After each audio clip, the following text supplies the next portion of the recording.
Hi there, it's Simon Phillips here. I've been thinking today about how do we actually handle setbacks. You know, we all encounter setbacks, whether they are things that we perceive as a real roadblock, just a minor setback, a challenge, or maybe it's an outright heart-wrenching upset. You know, there's no rule that says everything's going to be plain sailing in life. So we are going to encounter setbacks if we're out there trying to achieve something, out there trying to make something happen. We're going to get setbacks, we're going to get challenges. People are going to get in our way. There are going to be times when we're going to feel a little bit disheartened. That's life. So wouldn't it be a good idea to come up with some ways of overcoming that and getting moving again? Well, that's what this video is all about. So you'll probably have heard the phrase that goes a little bit like, it doesn't matter how many times you get knocked down, as long as you can get up once more. If you can get up one more time than you've been knocked down, then you're not defeated, are you? And I think that's a great thing to have in mind when it comes to looking at the things that challenge us in life. We've always got that opportunity.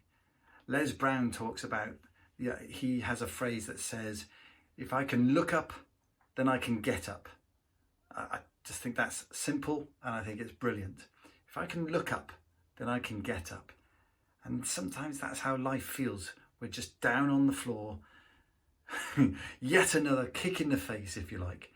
But this is what it's all about. If I can look up, I can get up, I can take the next step.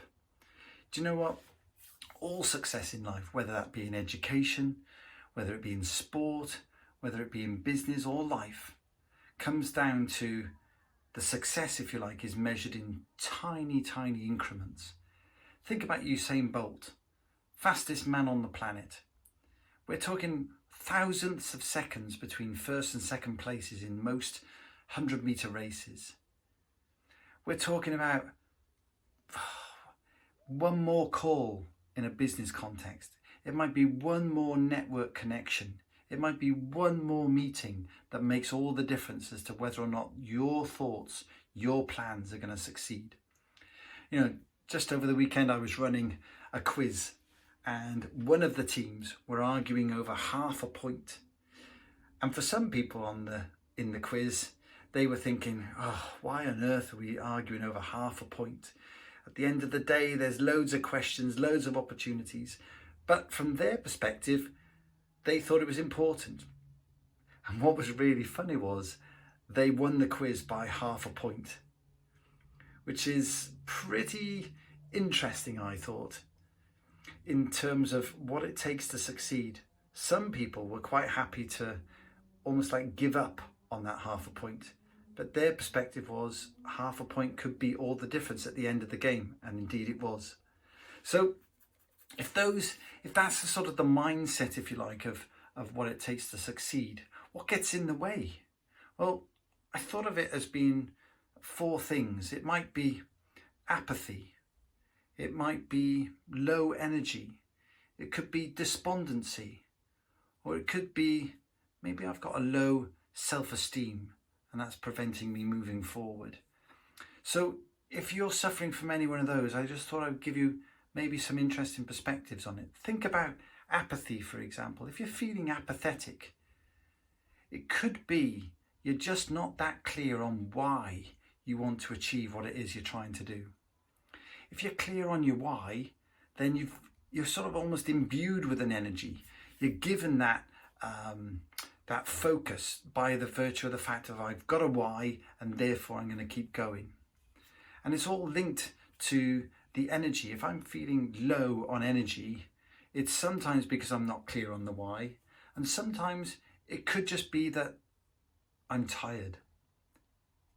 But you can trick yourself. If you're tired, you can get up, you can jog on the spot for a minute, you can really raise your energy levels, you can just move, you can go and walk. It doesn't really matter what it is you're doing, but if you just raise your energy levels in the moment, you can trick yourself into thinking, actually, I've got enough energy to take the next step. And as we'll talk about later, sometimes that's all you need to keep going in the face of setbacks. Now, despondency is an interesting one, because despondency suggests that what you're focused on is your past results. And if you think about that, there's nothing you can do about the past results. What you can do, though, is focus on the process rather than the outcomes.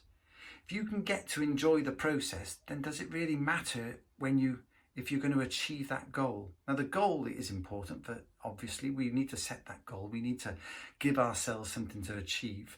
But in the moment, if I'm enjoying the process, I'm less focused on the absolute goal, and I'm therefore likely to be less concerned if I miss a certain milestone, if I miss a certain key point, because I'm enjoying the process itself. And so focus on the process much more than the outcome that you're trying to achieve, in the knowledge that if you keep going with the process, keep taking the next step, keep moving forward, it's very likely you're going to achieve your goal anyway. And the final one, this concept of low self-esteem. I saw an amazing infographic earlier today, and I might, if I get an opportunity, I'll post it in the comments.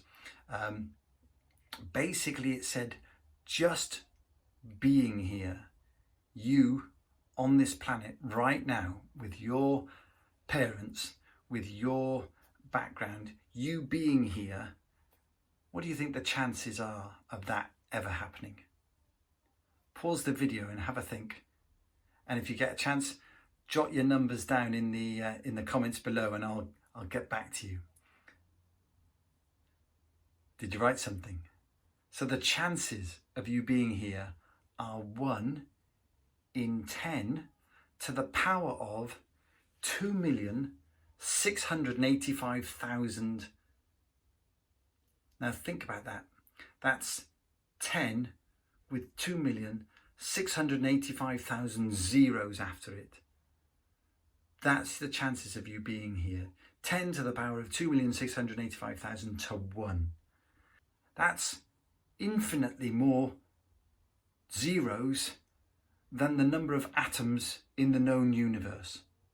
It's unfathomable that you're actually here right now. So when you're feeling a little bit low, wondering if you've got what it takes to achieve the things that you're setting out to do, remember that you're pretty special to be here and just be you. And that sometimes is enough. It's more than enough for you to just know that actually I can do this. And it may not happen in the way that I planned. It may not be that things go according to the schedule that I put down. It doesn't matter. It's not a comment on you. It's not a comment on what you can or can't do. It's literally just feedback. It's information that helps us move forward. Okay, so as I promised you at the beginning, wouldn't it be great if we just had a process by which we could tackle these situations when we're feeling like we've just encountered a severe setback or a challenge that just feels insurmountable? Well, so here we go. I've got a 5-step plan for you. First step is I'm going to allow you to grieve for that process, that defeat, that setback. I'm going to allow you to grieve for 5 seconds. Now, I know that some of you are thinking, Simon, you don't realise this is something I've been trying to achieve for so long. I need more than 5 seconds to get my head around this, and I totally understand. But force yourself to get out of that funk, get out of that state of grief as quick as possible. With enough practice, I can guarantee you can do it in less than 5 seconds. Because you're basically saying to yourself, okay, I'm switching my mind into grieve mode for as long as it takes. And it almost starts to sound a bit silly in your head. But allow yourself. I know we're only human, yeah? So 5 seconds of grief. And then I want you to declare, I can't change this. That's a reality. Anything that's happened in the past, we are incapable of changing right now. I don't know anybody that's actually created one of those time machines that we've read about. But until one of those is created, we are incapable of changing what's happened in the past. It's happened. Much more important to deal with that than to grieve it or want it to be different. So that's step 2.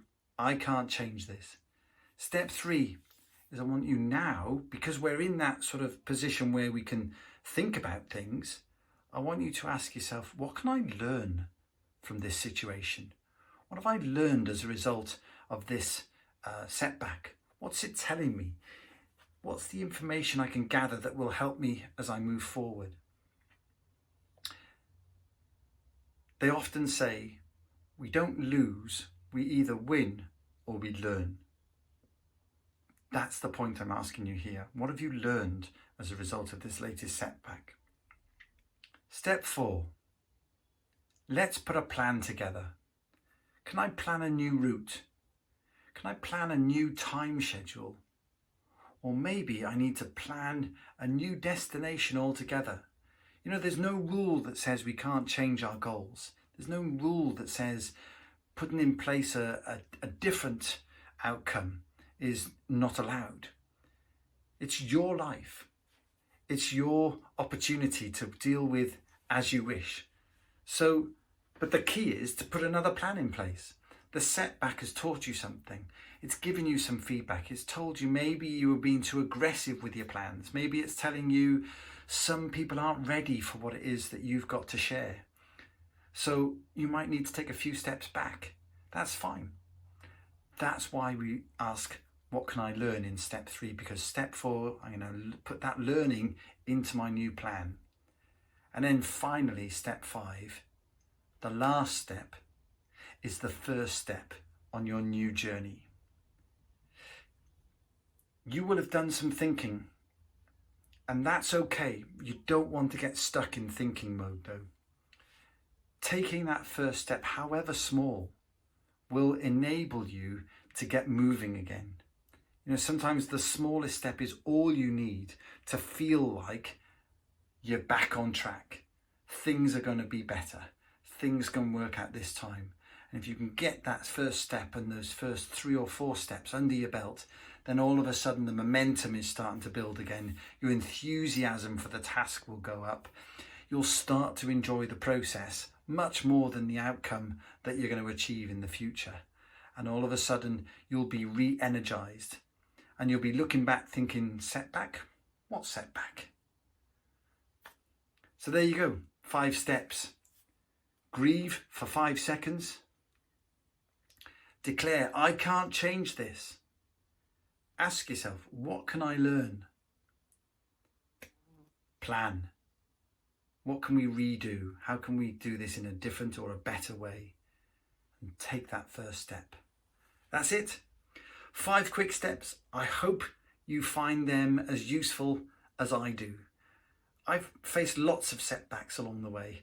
That's what life's all about. That's the fun of it all, really. But it's really important that you enjoy the journey on the way, so that people almost wonder what's up, what's going on for you, what are you up to? And you can just smile to yourself and know, do you know what? I'm enjoying this process. I'm enjoying life today. I'm not worried about what hasn't happened. I'm not going to get too built up in my head about what may happen in the future. I'm just enjoying what I'm doing right now. If you can do that, then every day is going to be a great day. So that's my hope for you. Good luck with all of this, and I'll catch up with you again soon.